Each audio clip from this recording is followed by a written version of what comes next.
Hello and welcome to Saints Live. I'm Steve Forbes. I'm Kenzie Benali. And today Southampton make the trip to Bramall Lane to take on Sheffield United in the Premier League. Now we'll be with you until about half an hour before kick-off, bringing you the team news as we get it. We'll also be looking back and choosing our goal of the month for February today, and also make sure to get your comments in and we'll read them throughout the show too. Now here with us to discuss everything pre-match is former Saints captain Dean Hammond and Premier League reporter Paul Belveston. Guys, I hope you're doing well. Paul, nice to see you. It's been a couple of weeks. Yeah, absolutely nothing's changed though, has it really? Fortunately, results haven't picked up, and I suppose the sun's shining, that's different. Yeah, definitely. We've got some good weather. And Dean, two of your former clubs today. It is, yeah. Looking forward to the game. It's a really big game for both clubs. So, yeah, excited about the game and really looking forward to it. So, yeah, should be interesting. Yeah, really big game indeed. And let's have a look at that team news, shall we? Because we will be bringing you the starting 11s in just under 15 minutes' time. We do know that Kyle Walker-Peters, Ibrahima Diallo and Takumi Minamino are all back in contention. However, Theo Walcott, Oriol Romeu, Will Smallbone and Michael Obafemi are all long-term absentees. Now, Dean, if everyone is fit enough to start, how do you expect Ralph to line up to take on Sheffield United today? Well, I think the manager will be positive. He'll be welcoming the players that are coming back from injury. One, for their quality. Two, because they would have had some rest. And three, probably because they've been out of the firing line a bit, really, with the results. So it will be nice to freshen the team up. And I think the manager will be buoyant with that. Hopefully, Kyle Walker-Peters coming back into the team makes a huge difference. We've mentioned his formal season has been fantastic, and then it brings a natural right back into the team, which helps. And then Bednarak can go back into the centre of midfield again, which helps with the defence and builds that partnership again with Vestergaard. Stuart Armstrong can potentially play wide, which is his more favoured position and more comfortable position where he can be creative. And Diallo can come back into the midfield again if he's fit, which will be a massive help. You've got two central midfielders, two natural central midfielders. And then potentially Minamino coming back in, who's performed pretty well since he's come in, especially with his goals. He's got some really, really important goals. He looks a goal threat. Southampton are struggling to score goals at the moment, so it'd be important to get him back into the team. So the manager's got some selection headaches and some choices to make, which I think will lift his spirits, if I'm honest, to see them players back in training, to see them amongst the squad, to be able to select them. Whether they'll be able to play the full game, I'm not sure. Whether they'll be 100%, I'm not sure. But I think the manager will want them to get them back into the team. So it'll be interesting to see. Yeah, it certainly will be. Belvis, coming to you then, just how much do you think the inclusion of the likes of Diallo, Minamino or Kyle Walker-Peters could really boost the side today? It'll be enormous, because there's been so many occasions, haven't there, where there's been a little bit of square pegs, round holes. We've seen Prowse have to play right back. Jan Bednarek's filled in there. He's done pretty well, but also it involves the player in front of him, whether that's Moussa Djenepo or whoever, having to play a more defensive role. So it's, and up front as well, we've had issues. And in the middle, the lack, you lose so much having to move Stuart Armstrong into the centre rather than out wide. So I think if they are genuinely all back and there's competition for places, that just gives the whole squad a boost, because everyone's pushing on. No one's worrying about what job the fill-in guy, if you like, who's going to be playing next to them is going to be doing. And I just think when the first choice 11 is out there, it's an extremely well-oiled machine, very good players. They all know their roles. And even though the likes of Romeu's out for the rest of the season and so on, we've seen how good Diallo can be alongside James Ward-Prowse. And I think, having some options on the bench, because there are so many more first choice starters out there, that can be so crucial as well. Yeah, definitely. You mentioned Diallo there, and Dean, if he does come back into the side and start today, it's going to bring a couple of benefits there. Not only will we have that natural central midfielder and his qualities, but also it will allow Stuart Armstrong to play further forward and bring that creativity that we necessarily didn't get on Monday. Yeah, 100%, Steve. And it's really, really important to to have Diallo back into the team. You know, Stuart Armstrong is comfortable in the centre of midfield, but you're right, he's not as effective. And anything good that potentially comes throughout the Southampton team, or the most things that come out, the creative from the Southampton team, is through Stuart Armstrong. He's the most influential player, I believe, the most creative player. And if we can give him a bit more of a free license, when you're playing as a central midfield player, you have to be disciplined. You're restricted a little bit. Yes, you can get forward, but you have to pick and choose your times.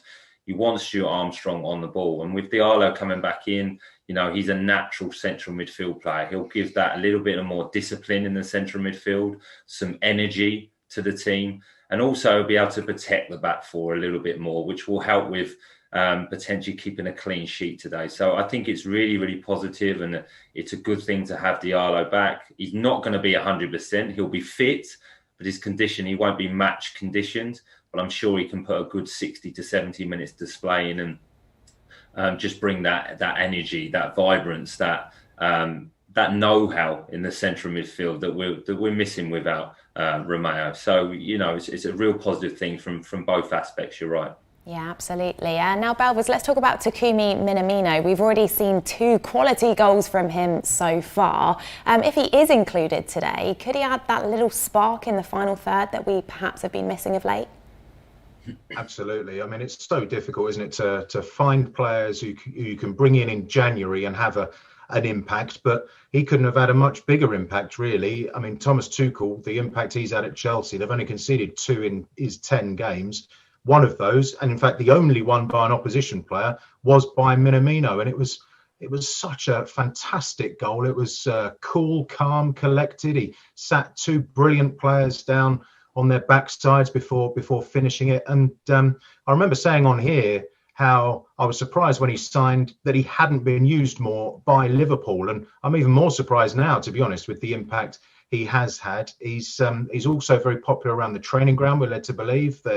There's a language barrier issue. He can't do interviews in English yet, but I was speaking to Nathan Redmond just a few days ago, and he said that no, he's a very nice guy and he's very easy to have a conversation with in terms of, you know, being a teammate, and they've been blown away by some of the movement and the finishing that he's been doing in training sessions. The reason he has been allowed to come to Southampton on loan has been made clear by both bosses, Jurgen Klopp and Ralph Hasenhüttl. Really, it's not the attacking side; it's the less interesting, less headline-grabbing defensive side. His work off the ball. That's something that Ralph pointed out. I think it was after the Chelsea game when he scored that tremendous goal, and Jurgen Klopp has been sort of having to justify his decision to let him go, really, because of all the injuries that they've had up at Anfield. And he even pointed out that because of a lot of their injured players have been on the bigger side, playing Minamino in there, who's, you know, I know he'd tower over Steve at 5'8", but, you know, they would still be vulnerable from set pieces if he was playing more. So they're not happy up there yet with his defensive side of his game. He certainly needed to offer more because of his size. And that's something that these 2 managers, if anyone is going to get this out of Minamino for him to become a truly top player, these are the perfect 2 managers. Because while every coach wants every player to defend these days, Jurgen Klopp and Ralph Hasenhüttl are right at the top when it comes to defending as a team and attacking as a team. So they see a lot of potential in him. We've seen a lot of potential already, but it's just that defensive side that he's got to improve. Yeah, well, Moussa Djenepo got the winning goal at Bramall Lane last season, Dean. Showed a great bit of persistence there. Is that him at his best? It is, you know, and we'd all love to see a little bit more of this. You know, look, it's brilliant skill, really good strength as well, a magical feet, a dummy, and a really, really good finish. And he's showed glimpses of that. He really has, you know, in the Chelsea game when he got away from 3 or 4 players, you know, some trick and some movement in the Cruyff turn he did against Alonso on the byline. Against Everton on Monday, you know, the trick he showed on the byline to go past 2 players and then put it into the box. But we haven't been able to see him in these areas yet, potentially centrally, you know, isolating players one-on-one to show that real ability. He's been working really, really hard. You know, we just talked about the defensive side of the game.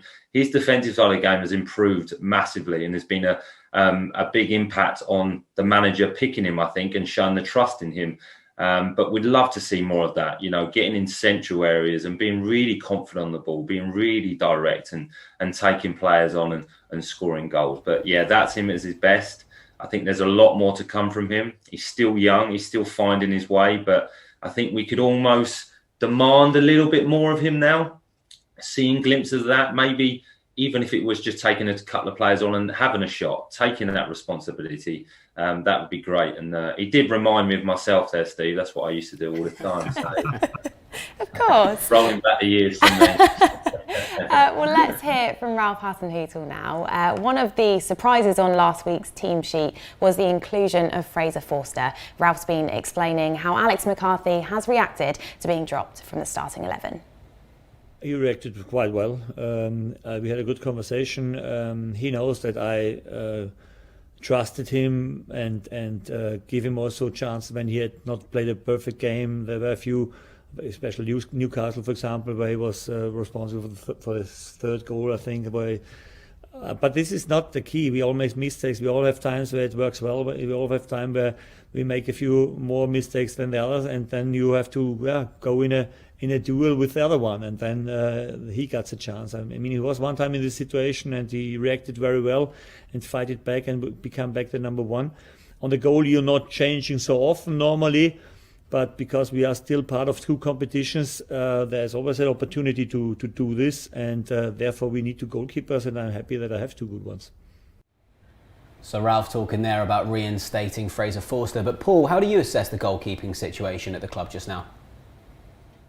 It's very healthy, isn't it? I don't think we learned a great deal on Monday because, they only had the one shot on target, didn't they? I wouldn't blame Fraser for that, or indeed the goal that was ruled out by VAR. He couldn't really do anything about either of those. It means he's only conceded the once in the 5 appearances he's had this season in League and Cup, and 2 of those were against Arsenal and Liverpool. So he's certainly been doing well. But I wouldn't be blaming Alex McCarthy for the position that Saints have been in over the past few weeks. He Ralph mentioned there that he did make the mistake against Newcastle, going further back. One against Arsenal, Eddie Nketiah coming in, and West Ham springs vaguely to mind as well. But they are 2 very good keepers. I was surprised on Monday when there was the change. Ralph has sort of explained it away by saying that he wants to give Fraser some game time before the cup quarter final. I'm not convinced by that, really. I'm certainly not a fan of regularly rotating keepers either. So I'd be intrigued to see who gets the nod today. I suspect it will be Fraser, but the long-term picture is that there are 2 very good number ones there. Fraser has been magnificent in the past for Saints. I think he was a little unlucky with the way that he lost his position all those years ago. He refound his best form while he was at Celtic, and he's been very patient, very professional by all accounts, while waiting for his chance again this time around. And he's clearly convinced, Ralph, that he's worthy of battling for that number 1 shirt. And again, in the long term, Angus Gunn's been playing for Stoke, hasn't he? And that loan deal's been extended. There's a great deal of potential to be had there. So, potentially 3 goalkeepers who've all had a sniff or a taste of England duty as well, or certainly been in contention. So I think the overall picture is very good. It's just whether this changing of goalkeepers, if it's going to continue, what effect that has on the defence in front as well, because certainly centre-backs like a settled guy behind them as well. Yeah, most definitely. Well, we will get your thoughts, Dean, on that in just a moment. But the team news will be coming your way in under a minute's time now. So before we bring you that, let's take a look at what you're saying at home. Lots of you getting in touch as always, which is great to see. Jack, thanks for this comment. He's watching along on YouTube. He's going for a 2-0 win to the Saints today. He thinks it will be Ings and Gineppo to score. Ryan, hello to you. He's going for a 3-0 win. Ings, Adams and James Ward-Prowse to get on the score sheet. He says, Mark, good afternoon. He is hoping it will be 2-0 today. Lots of people going for clean sheets, and he is hoping to see Fraser in goal. Julian, hello, he's on Facebook. He says it's a massive game today. It certainly is. And Jackie is watching along from home as well. She says this is totally our day.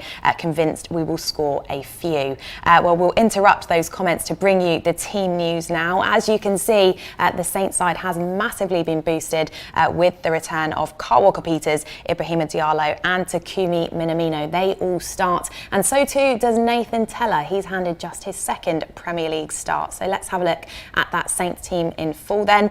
In goal, Fraser Forster keeps his place. The back four, Kyle Walker-Peters, Yannick Vestergaard, Jan Bednarek and Ryan Bertrand. Ibrahima Diallo lines up alongside our captain James Ward-Prowse in the centre of midfield. Out wide, Stuart Armstrong, and we assume Nathan Tella, and then leading the line for the Saints is Danny Ings and Takumi Minamino. But of course, Tella may well play alongside Ings up front. We will have to wait and see how that one works. The Saints substitutes are as follows: Alex McCarthy, Jack Stevens, Shay Adams, Nathan Redmond, Musa Djenepo, Mohamed Salisu, Dan and Lindeloo, Alex Yankovic and Kegs Chauke. Let's come to you first then, Belvers. Nice to see a team of players playing in their natural positions.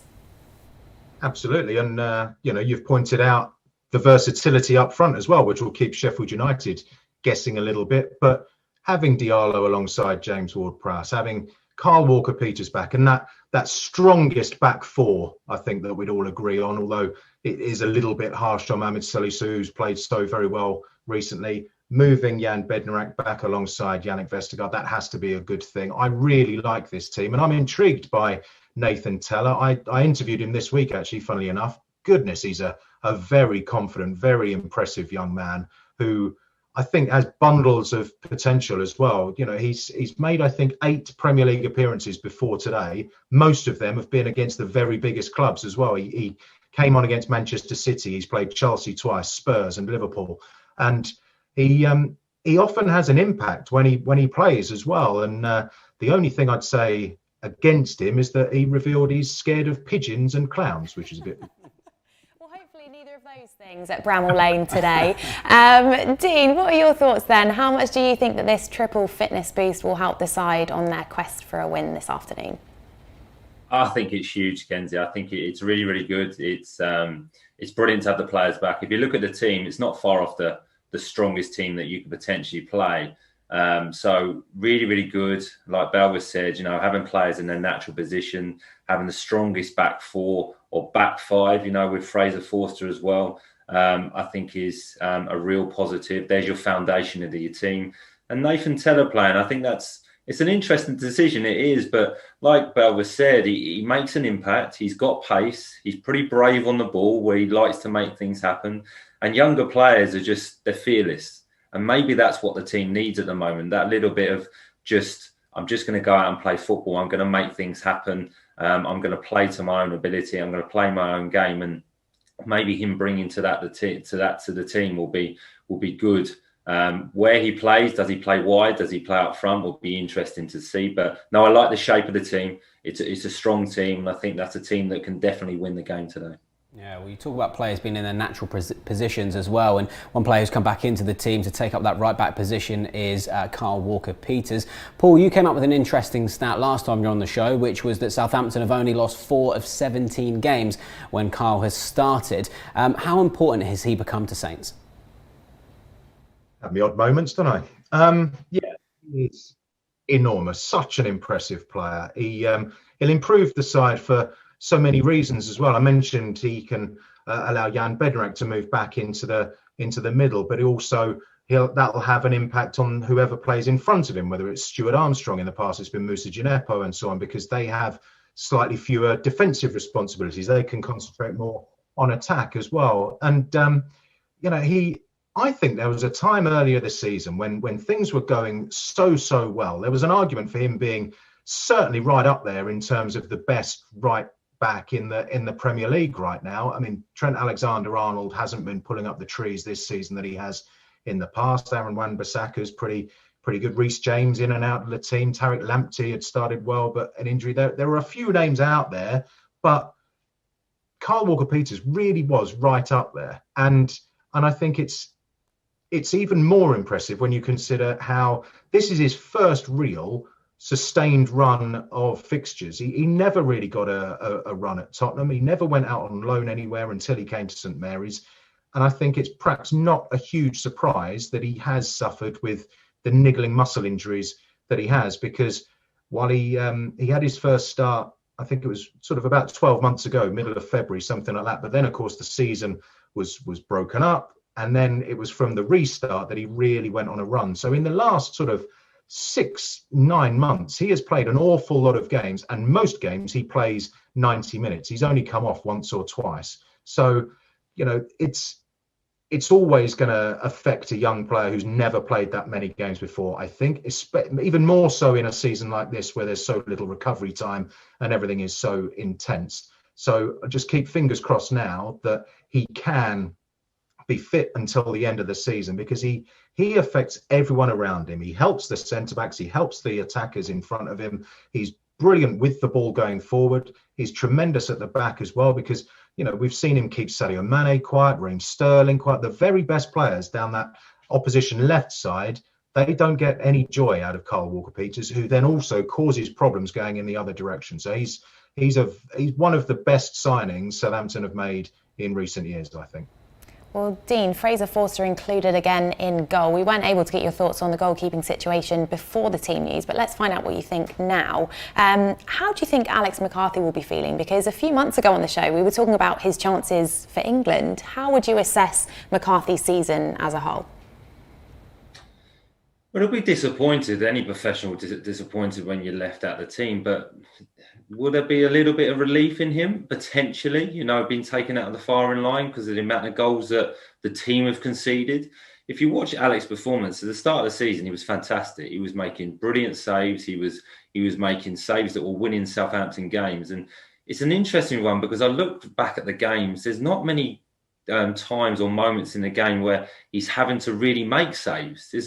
Teams don't create that many chances against Southampton, but when they do have a chance, they seem to score. Not at the fault of Alex either. You know, you couldn't really blame him for too many goals. Bell was mentioned, the Newcastle goal, which is a poor decision with his feet. The Leeds goal, I think the free kick, he potentially could have done better. And the Arsenal goal where he made the decision to come out. But when you're a goalkeeper, when you make those decisions, there's no one to help you or cover for you. So it's highlighted a little bit more.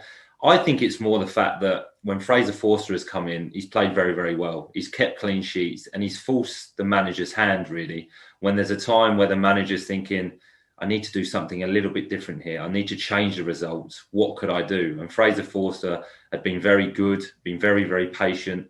And he's a bit more of a presence, Fraser. And from the look of it, I don't know either goalkeeper. I never played with either goalkeeper. But Fraser looks a little bit more vocal as well, which potentially could help the defence. And I think the manager now has made a decision on the goalkeeping situation and will go with Fraser Forster for the rest of the season unless he makes mistakes and something changes. But, you know, Alex McCarthy's got nothing to be ashamed of. He's performed very, very well this season. I just think during that period where they were conceding goals, the managers thought, well, maybe I'll just take him out of the firing line, just change something up. Because like Bauer said, both keepers are brilliant, both international goalkeepers. So the manager's lucky in that respect. Yeah, well, we'll move away now from our goalkeeping situation and have a look at what our front men have done by choosing our February goal of the month. It wasn't a great month for Southampton in the Premier League, but we do have 4 fantastic goals to show from it. Bertrand now striding towards the box. Low ball to the edge of the penalty area. Lovely touch from Minamino. And from a narrow angle, he fires in on his debut for Southampton. A terrific finish by the Japanese international forward. Ward-Prowse hits it right-footed. It's a wonderful, wonderful James Ward-Prowse free kick. Right when his team needed the captain to step up. Armstrong getting towards the byline, looks up for options, crosses it to the near post and Ings absolutely smashes it. First time on the volley.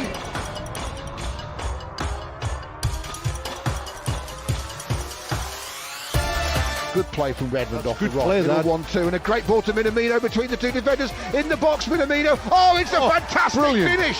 He dummied it and put Mendy on his backside and then he slipped it in with his right foot.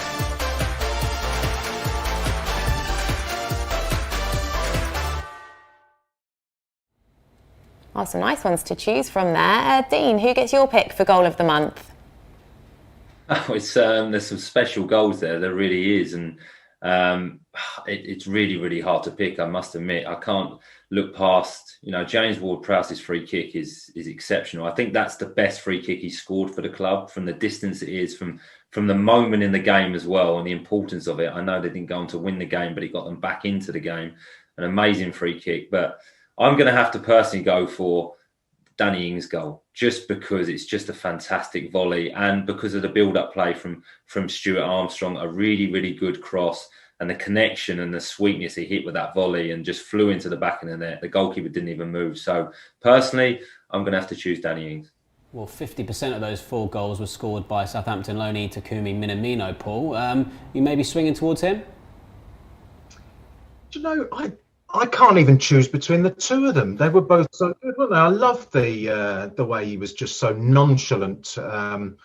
It's such an important point of the Chelsea game as well. There weren't very many chances. That might even have been the only real chance for virtually all of the game. So it was so important that he finished it, and he just finished it with such style. But yeah, his first one on his debut, the pace, and then being off balance, still managing to finish like that. I really struggled to choose between them. I'm delighted to see his goal against Chelsea and the Prowse free kick both make the official Premier League shortlist of goals of the month of February as well. I do like Prowse's free kick though. The way it scrapes the paint off both bar and post, I think. Yeah. The only thing I'd say, I was surprised Shay Adams against Man United wasn't in there. Some good ones to choose from. Unfortunately, that's not up to us, Balbers, but we certainly liked those ones for sure. Yeah, yeah, exactly. Who would you pick, Kenz? I think Prowse gets my vote. As Dean said, just so far out. And I remember sat here watching it, and we both said, I think that's a bit far out, and should have never been in doubt. Definitely. I would choose Minamino. I like the way he sits the defender down and just dinks it into the net. Yeah, both. Very cute. Both gorgeous goals from Minamino. Hopefully more to come. Well, lots going on as ever in the world of football this week, and we wanted to just speak with you about a few of those topics and get your thoughts on them. Dean, let's come to you on the first of those topics then. A number of managers suggesting they're not keen to let their players go out on international duty as a result of the quarantine restrictions that will apply when they have to come back. Before we get your thoughts on that though, let's hear what Ralph had to say on that topic. Yeah, this is absolutely no question for me. You cannot think that I send any player anywhere when he has to quarantine when he is coming back. So this is absolutely nonsense. Yeah, this is forget it. Definitely not, because that's a business travel if you want, and why should I send them there? Yeah. Nobody can say that he's coming back and he's 2 weeks out and cannot play for us. So this is not possible. Definitely not. So there we go. Ralph's certainly not keen to let his players go away if they have to quarantine when they're home. Dean, it looks like this could get a little bit messy. Yeah, obviously I agree with Ralph. I don't see the sense in it at all. And why would a manager willingly let any players go and play international football to leave the country? And if they do, again, if they're away, they don't know what the player's going to be exposed to. They don't know how they're going to be treated, what conditions or environment it's going to be for the player. And if they come back ill, or when they come back, they have to quarantine for 2 weeks, and then they can't train, so they're away for the team, players even longer. Then they can't perform for the club, especially for teams that are either fighting for the upper end of the table or the lower end. They're really playing for things. So I just think it's a crazy decision. And plus, the players have played a lot of games lately, so why do they need another international game? It doesn't make sense to me. They need to rest. We've seen with the amount of injuries the players are picking up. You're talking about welfare of the players. They need some time just to settle down and relax, really. So I know every player wants to play for their country. They want to represent their country. But I think if the managers suggest that they don't go, I don't think there'll be too many arguments from the players, if I'm honest. And I think it'll be a good thing if they don't go, just because, we're all considering how we can adapt and how we can look after each other's health. Why would you jeopardise that by going to play international football? Just give it a break for a little bit longer, concentrate on your club football, and just keep it within the club. Well, on international football, one situation that still remains a bit unclear is this summer's Euros, Paul. Some host nations, there's been rumours that they might lose their matches and they'll have to be staged elsewhere, and it's also a bit unclear of how many, if fans can even attend. So if you could look into your crystal ball, how do you think that one's going to pan out? I've got 2 kids. They are due to go back to school on Monday. If you remember back to January, schools opened for a day and then we all went into lockdown again. So trying to predict what's going to happen in the summer. Well, I mean, look, there was talk, wasn't there, that I think the Prime Minister was sort of pushing for us to host the whole thing, which, I mean, it would be tremendous if we did have a tournament over here, although we'd still almost inevitably lose to Portugal on penalties in the quarterfinals. But the idea of potentially hundreds of thousands of fans coming over to, with potentially all sorts of new variants of COVID, that really is something to be scared of. I think that rather fills me with dread. So I was pleased to hear that UEFA and the FA have rather ruled that out this week.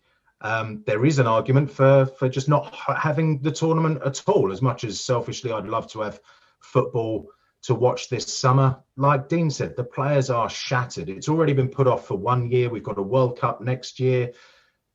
Would it be the worst thing in the world if we just all said, look, take the summer off so that in August everything goes back to normal? Because at the moment, UEFA seem to be pushing that it will still be a 12-country tournament, and that seems nuts to me, because even if no fans are allowed in any stadiums, which would first of all be a huge shame, but for safety reasons could very well be the right course of action, you've still got teams travelling in short times. They're not going to be able to quarantine properly. There was an example in cricket just this week where Ireland are playing in Bangladesh. They've been in the bubble. They all got their tests.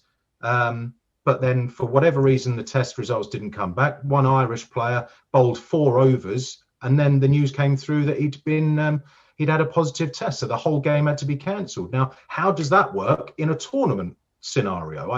I don't think it can. So I'm sure it will go ahead. Quite how it will go ahead, what happens when one country does have an outbreak of COVID, either in the squad or in the country itself or whatever, these are things that I'm very, very pleased. These are decisions that they'll be taken by people far more clever, important, and perhaps sensible than I am. Because, not a clue. Yeah, it's a tough one, but it will be interesting to see how that plays out. Now, Dean, Southampton loanee Mario Lamino was at the centre of a handball row on Thursday night. It has been confirmed now that from next season, accidental handballs that lead to goals won't necessarily be penalised. I imagine I know the answer to this, but is that change to the handball rule something you welcome?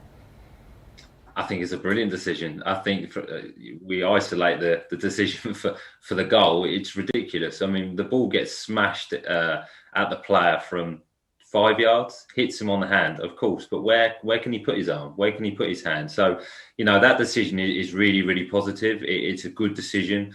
I think with any decision with handball, any part of the pitch, it has to be decision of the referee, whether it's deliberate or not, whether your hand's been moved towards the ball or your hand is in a position that it shouldn't be in to prevent the ball going into a new direction. I just think that has to change, and all the rules for football need to just be simpler. They need to become simple again. I've been in football a long, long time now, and I don't understand some of the rules now. And I think it's really, really difficult to follow sometimes. And I think that some managers have come out and said the same thing. Some players have come out. Even the officials may be a little bit confused of what decisions to give at the appropriate time. I just think it's a little bit of a mess at the moment. So this is one step forward to making it a little bit clearer and giving some responsibility back to the referee. I like that as well. Let the referee the game. Let him see how he sees it. But yeah, I mean, handball is deliberate handball. It always has been in my mind. If it hits someone on the hand but they can't get the hand out of the way, that's just human nature. You can't do anything about that. So yeah, I like the new rule. Yeah, another thing we've all been pretty frustrated with is marginal offsides, when the little lines come out and they have to pick between millimetres or someone's armpit if it's on or off. Another rule change we could see is the offside rule, and they're going to change it so that, let me get this right, that if a player will be onside if any part of their body that they can score with is in line with the defender. So it means like your left foot could be offside, but if your right foot is behind the defender in line, then you'll be classed as onside. Paul, do you think that's going to have quite a big impact on the league if that comes in? Absolutely, and it's about time they tweaked the offside law, isn't it? Because it's been so long, at least hours since the last change.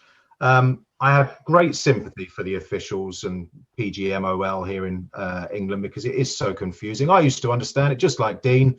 Offside used to be simple. Then they started adding phases and then 250 other little clauses to it, and I'm baffled. It is a complete mystery now, and it's certainly inconsistent. Saints fans have seen that better than anyone. Going back to the Aston Villa game that we've just seen there, Danny Ings having a goal ruled out, and then just 3 days later when Shea Adams scored what seemed a perfectly good goal, then again out come those lines that you referred to and it was ruled out. And it's so frustrating. And at the moment they do seem to be using magnifying glasses, microscopes to find reasons to disallow goals, which is absolutely not what football is about. You want to see goals. No one wants to see it turn into basketball where there are, it's just attack, and each one ends in a goal. But you want consistency, you want simple rules to understand, and you want attacking football to be rewarded, I think. And that's the good thing about these new proposals, is that they come from Arsene Wenger, who's always been a huge advocate of attacking football. Of course, he's now got a job at FIFA and is suggesting this. It kind of goes back to the rule that was never actually a rule, but everyone thought that there was that benefit of the doubt thing that went to the attacker. Well, this will sort of add that if a little bit of you is onside, that means you're onside. It'll still be incredibly confusing. The lines will still be there because they're not going away. And unfortunately, instead of sort of frustrating the attacking team from having a goal ruled out, now it'll be the defending team who are frustrated. So still a set of fans will get cross about it. There still will be lots of arguments. But I think the thinking behind it is good. I like the idea of rewarding attacking football. There will still be managers that try to take offside out of the game by just parking the bus on the edge of their own area or in their goal. But that's always going to happen, whatever the rules are. I think the idea of stripping the game of this problem that's come in of trying to find reasons to disallow seemingly very good or very close calls, that's got to be a step in the right direction for me. Yeah, I agree. We all want to see more goals, don't we?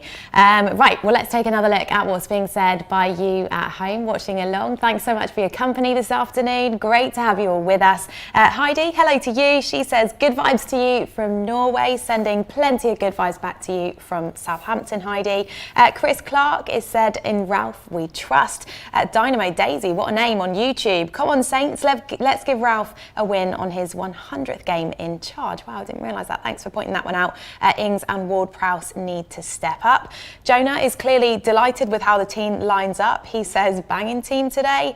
Lynn agrees with you, Jonah. She says, excellent team selection. Come on, you Saints. Carly also pleased with the starting 11. She says, very happy with the lineup, feeling confident, and she's going for a 3-0 win.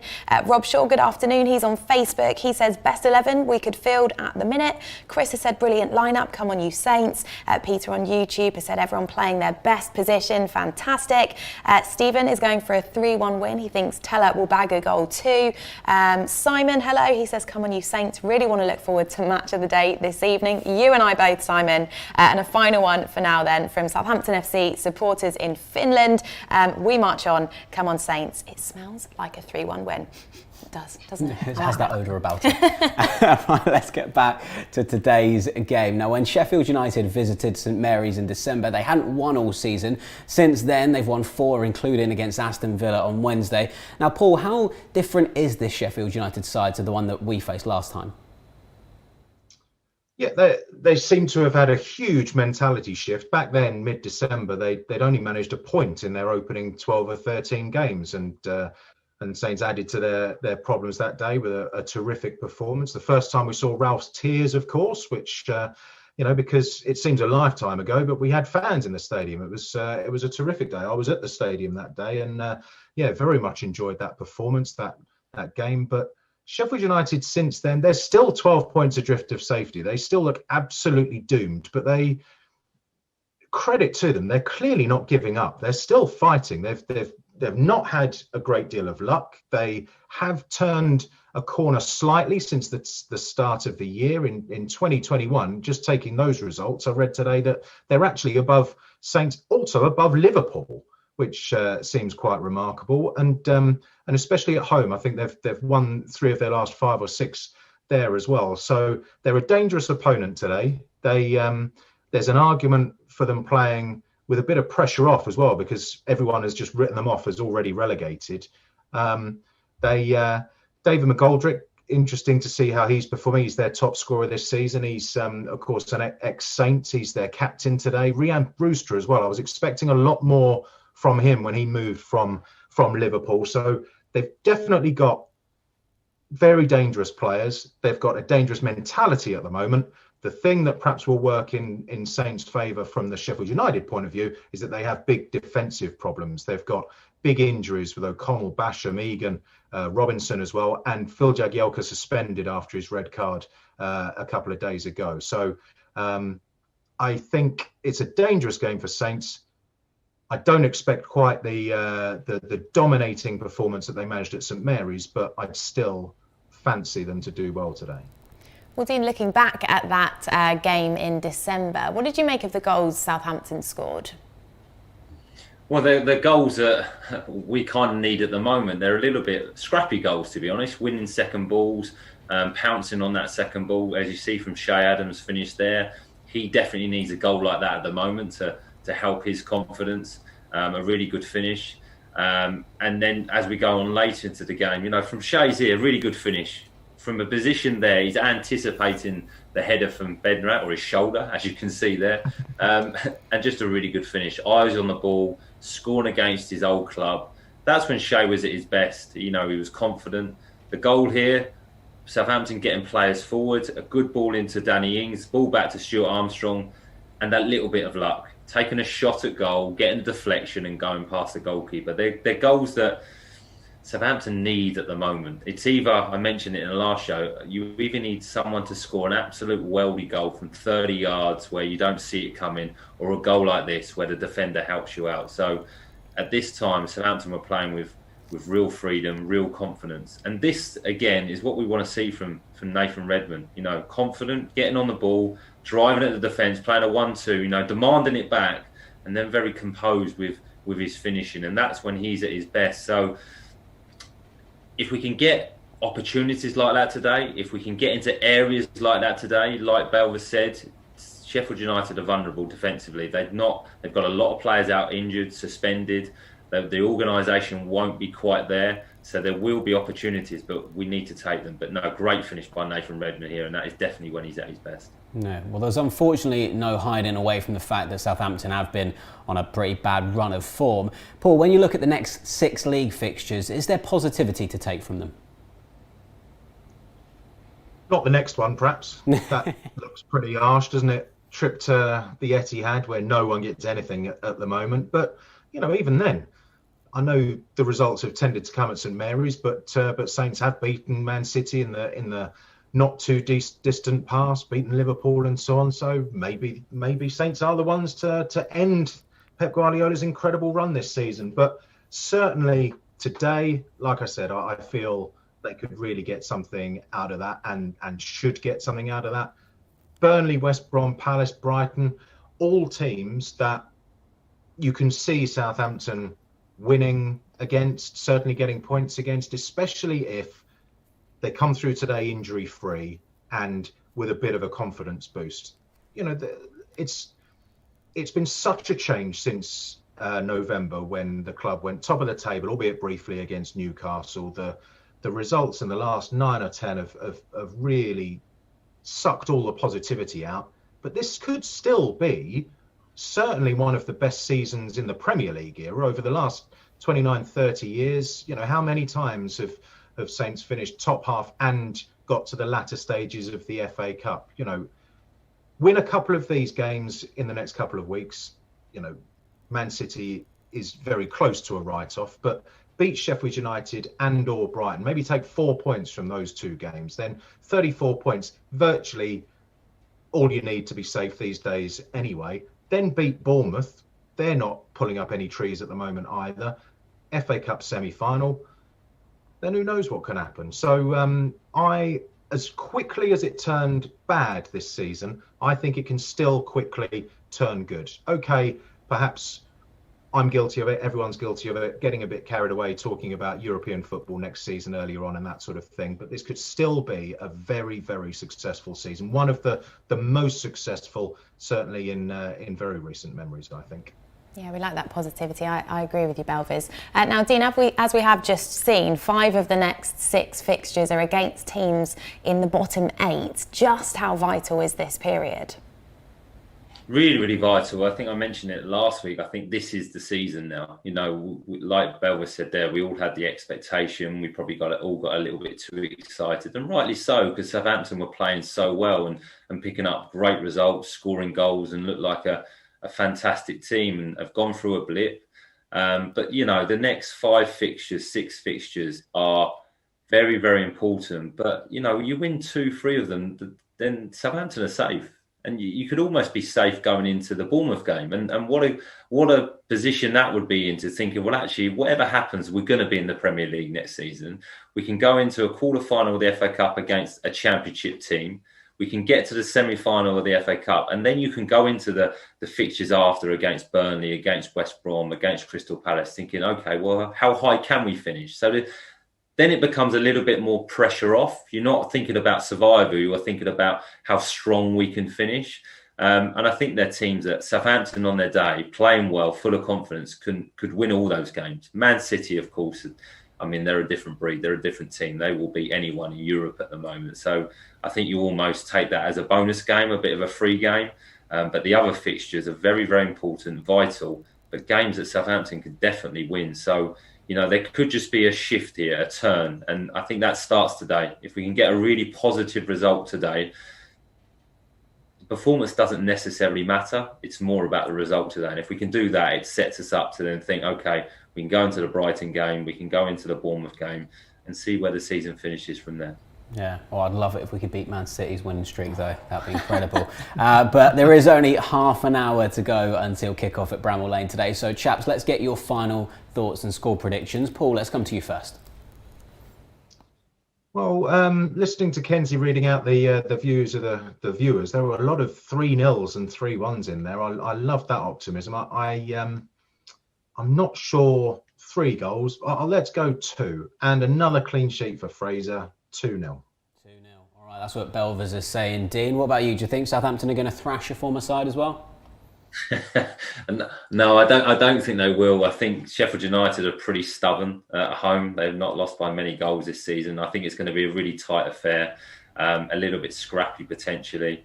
But I think Southampton will just have enough. And I'll welcome a scrappy, unentertaining 1-0 win to Southampton today. So I'm going to go 1-0 Southampton. It's all about the 3 points, isn't it? That's it. It certainly is, yeah. Big win needed. Well, Dean, Belvis, thank you so much for your company, as always. Thank you for your company if you've watched along at home as well. Kick-off now less than 30 minutes away.